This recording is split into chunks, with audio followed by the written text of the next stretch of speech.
চায়ের লাভাররা কোথায় চলে আসুন, আজকে করব গরম গরম চা। সেই জন্য একটা পাত্রের মধ্যে নিয়ে নিলাম জল, তার মধ্যে দিয়ে দিলাম দুটো গারম মশলা। গারম মশলারই চা খাবো আজকে। জলটা গরম হয়ে যাওয়ার পরে এর মধ্যে দিয়ে দিলাম পরিমাণ মতো চিনি। আপনারা যে যেমন মিষ্টি খাবেন তেমন পরিমাণ চিনি ব্যবহার করতে পারেন। চিনিটা গরম হয়ে যাওয়ার পর এর মধ্যে দিয়ে দিলাম চা। এটা নাড়িয়ে চাড়িয়ে ফুটিয়ে নেব।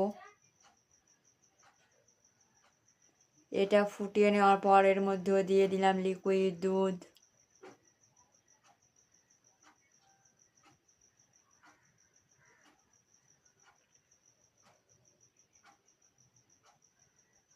দুধটা দেওয়ার পর ভালো করে নাড়িয়ে চাড়িয়ে এটাকে ভালো করে ফুটিয়ে নেব।